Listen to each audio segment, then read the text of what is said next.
Olá, meus irmãos, tudo bem? Nesse momento gostaria de trazer uma breve reflexão para os irmãos, no nosso Minutos com Deus, para a gente iniciar a semana com uma palavra de conforto e exortação. A palavra que eu gostaria de trazer para os irmãos, ela vai de encontro a muitos momentos na nossa vida onde a gente se encontra sem esperança. Às vezes, por conta de dinheiro, nós não sabemos como fechar as contas no fim do mês. Olhamos para o dia de amanhã e pensamos, caramba, como que eu vou ter dinheiro para comprar o meu sustento nesse dia? Ou como que eu vou conseguir pagar as contas?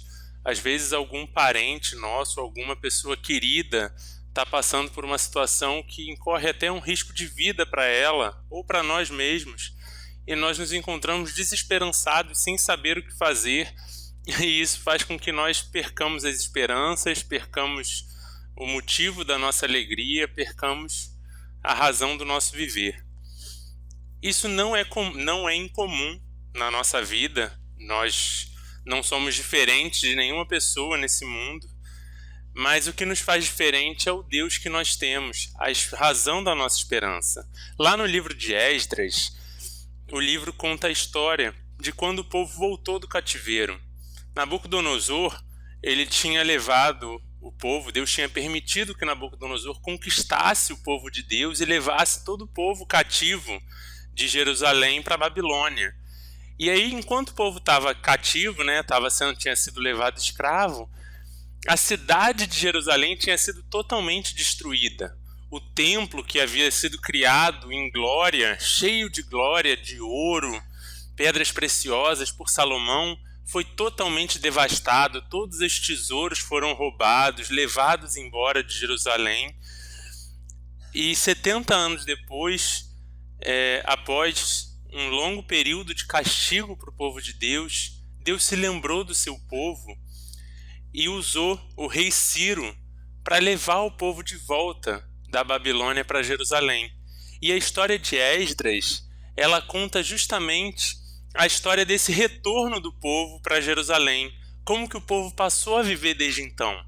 Então, lembrando que é um povo que tinha passado 70 anos morando na Babilônia. Muitas pessoas que voltaram, a maioria delas, não conheciam nem como era a cidade antes de Jerusalém. E eles voltaram agora para morar numa cidade totalmente devastada.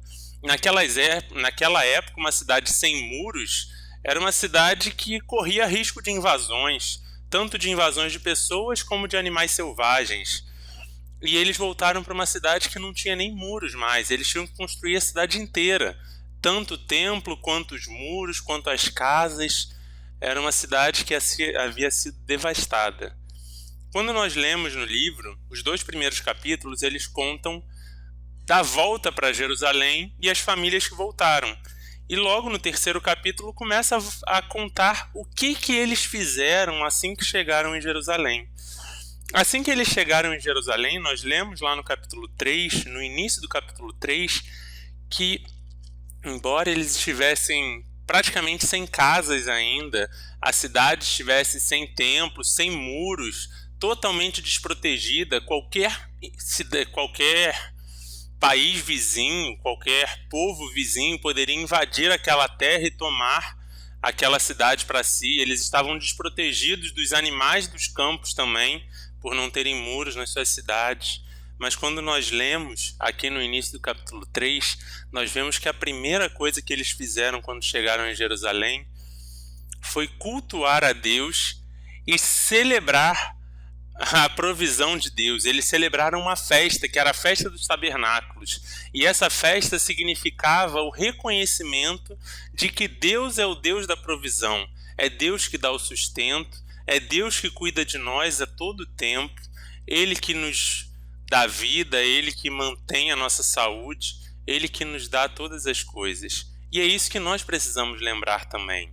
Embora as circunstâncias possam parecer difíceis, embora às vezes nós não conseguimos nem pensar como nós vamos fechar o dia de hoje, quem dirá o dia de amanhã, é importante, assim como o povo de Deus fez lá no livro de Esdras, nós lembrarmos que o nosso Deus é o mesmo ontem, hoje e amanhã. Assim como Ele cuidou de nós até o dia de hoje, Ele não vai falhar na sua provisão, Ele não vai falhar no seu sustento. E nós lembramos também de que a nossa vida não termina aqui. Deus está no controle de toda a história e Ele tem um propósito glorioso para as nossas vidas, que é por meio de Jesus Cristo podermos louvar o seu nome para todo sempre. Então que essa seja a nossa esperança, meus irmãos, que quando vier um momento difícil, quando vier a dificuldade, nós sempre saibamos que na presença de Deus há plenitude de alegria, que Ele é o nosso sustentador, Ele é o nosso redentor, e nele nós encontramos descanso, nós encontramos paz que excede todo entendimento. Amém, meus irmãos.